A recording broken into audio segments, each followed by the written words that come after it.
مرحبا، اليوم بدي أعمل معكم كيكة التمر مع صوص الكراميل بتشهي تشهاية. هون عندي كل المواد اللي رح احتاجها للكيكة: تمر، والمواد الجافة عندي طحين، بيكنج باودر، بيكنج صودا، رشة ملح وقرفة. وبتقدروا كمان تستخدموا أي مطيبات انتو حابينها مثل هيل، جوزة الطيب اللي انتو حابينه. في عندي زبدة وبيض وسكر بني رطب، وعندي فانيلا.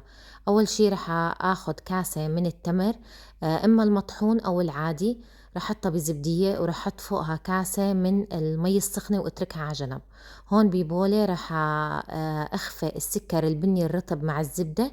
بعدين رح أضيف عليه بيضتين مع معلقة صغيرة من الفانيلا. رح أخفقهم كلياتهم مع بعض. وهون عندي شايفين معجون التمر كيف صار. رح أضيفه للخليط وكمان أرجع أخفق كل المكونات. وبدي ضيف معلقة كبيرة من دبس التمر بيعطيه طراوة، شي مو طبيعي، بس هو اختياري إذا مو حابين تضيفوا. اختلطت كل المكونات مع بعض، وهلأ بدي انخل كل المكونات الجافة وبعدين ضيفها على الخليط.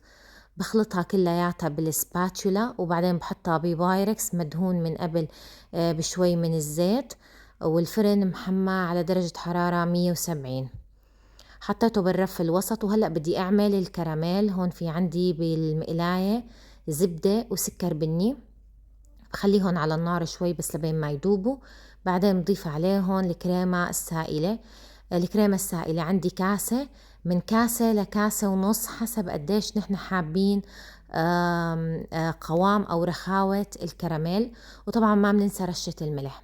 أول ما طلعت عندي الكيكة الريحة خرافية، خزقتها بهي الطريقة. وهلأ بدي سقيها بالكراميل.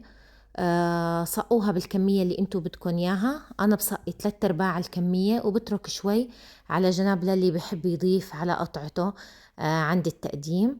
وكمان هون زينتها بالجوز المحمص، وصفة فعلا خرافية، رح تدمنوها. شايفين هالمنظر؟ والوصفة مكتوبة بنهاية الفيديو. صحتين وألف عافية.